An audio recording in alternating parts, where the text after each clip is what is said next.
Alrighty, welcome back to another video. Yeah, baby. It's getting colder. It's about 30 degrees here. The cold seems to be something that puts a little bit of a damper on some people's riding. So today I wanted to talk about winter riding gear, because having the right gear makes riding in the cold go from a laborious task into a walk in the park. So first off, let's start with the extremities. So gloves. These full finger leather function gloves are fantastic for riding in the winter. The leather does a really good job at keeping fingers warm. Another option is, if you have half finger gloves, put on a liner glove underneath them. This is still pretty good, but I noticed my fingertips are definitely substantially colder than in the all leather glove.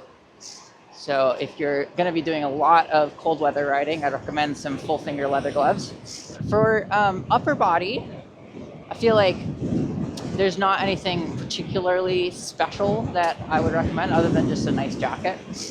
I have this puffer jacket that I found at a thrift shop that does an incredible job of keeping me warm. But yeah, I mean, the nice thing is, like, you know, there's no particularly specialized need for upper body layers, one wheeling. You know, if you feel like it, you can get something from TFL or like another riding jacket that has protection built in. But for me, the most important areas of protection are helmet, hands, knees. So I am perfectly fine just wearing a regular jacket, even though it doesn't have elbow or shoulder protection, as long as I've got my wrist guards on. A good wool underlayer is awesome for riding, because you can just throw that on and it'll immediately add a ton of warmth to whatever you want to throw on top of that. So you can put that under a riding jacket, you can put that under a coat, you can put that under a hoodie.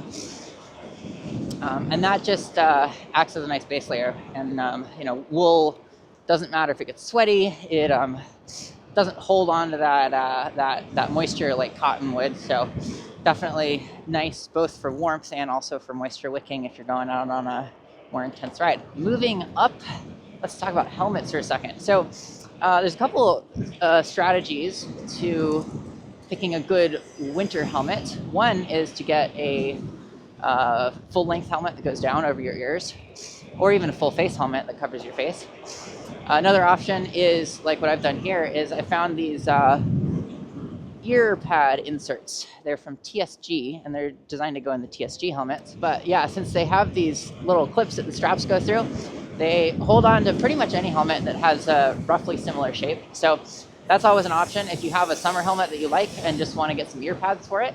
And then as far as face protection, yeah, either a full face helmet, or if you want to just rock half face like I'm doing, then you know, you can always use a scarf, pull that up. Even if you don't have the ear pads, you can pull up the scarf around your ears, and if you buckle the helmet under it, it stays there pretty well. All right, moving on to the leggies. So I'm very excited because I got these tack pants.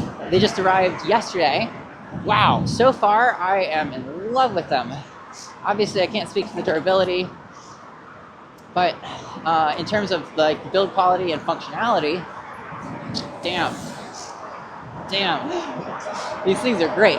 Let me go through a couple of features here. So I have pretty long legs. Like, my knees end up being way lower in pants than they're designed to be. And so I'm really stoked that these have adjustable knee pads. They have little fabric pocket that the knee pads go in, and then that whole pocket can be adjusted up and down and then velcroed in. So that is super awesome, because I think these are the first pants that I've ever tried that actually have the knee pads in a place where they'll actually protect my knee. So great job. Speaking of the knee pads themselves, they're like super flexy. I love it. They're like gooey, maybe like some sort of non-Newtonian material or something like that. There's definitely like a little bit of tension, but then like once they goo into place, then it just like sits there. You don't feel like your knees are like constantly pressing against this foam.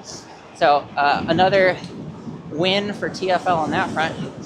They have those same pads in the hips. That's good.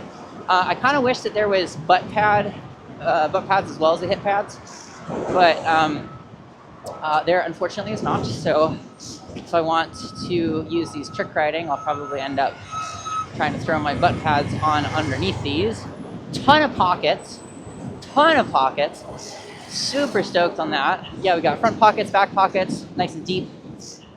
We've got, of course, the little side pockets with Velcro, and then another really cool thing, there's additional side pockets inside the side pockets. This is, I think, supposed to be a phone pocket. It's a little bit too tight to comfortably put my phone in, but also, I guess the added benefit of that is like then my phone won't come out, right? But when I tried to slip my phone in, it like pressed both the volume and the power buttons and like put it into the, like it tried to do the emergency call thing. So I probably won't be using that unless I'm going like on a really intense ride or something like that, but still awesome to have those secondary pockets there. And then moving down, these cuffs are really cool because, let me see if I can show you here. Inside, there's this reflective tape, only on the inside. So if you don't want the reflective tape showing, you just roll them down. And if you do want it, then you just cuff it.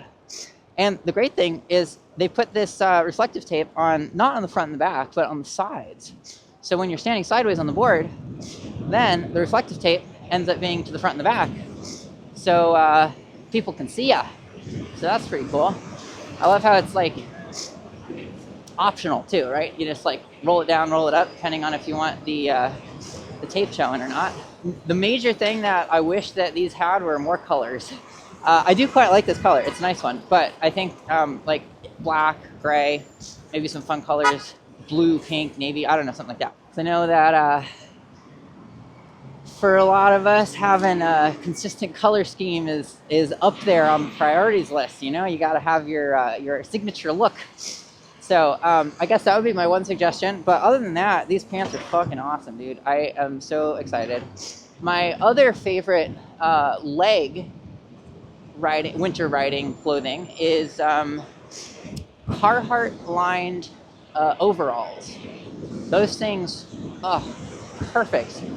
The denim, it's, you know, that thick like canvas denim material stuff. It is so abrasion resistant. I've wiped out on street going close to 25 miles an hour with those Carhartts on, and you know, slid on the pavement, and it didn't even rip. Super warm.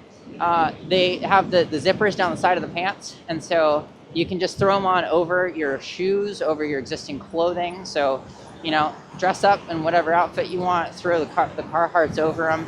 Whenever you get to where you're going, just take off the Carhartts and you've already got your whole outfit underneath there. So definitely those would be another top winter riding recommendation for me. Let's see, moving down to shoes. I don't know. I think, you know, shoes, there's not particularly anything to say about winter shoes versus summer shoes. I don't know, just find the shoes that you like. Done. Okay, cool. Beautiful day. Oh, I guess the last thing I'd recommend is, you know, get some good ears, because you want to be able to, when you have these over these covers over your ears, you know, then that blocks a little bit of sound. So you need to, you know, get some better listening devices so that make sure you can hear the traffic around you. So, yeah, probably number one suggestion out of all of this, find some good ears. And I'll leave you with that. Cheers.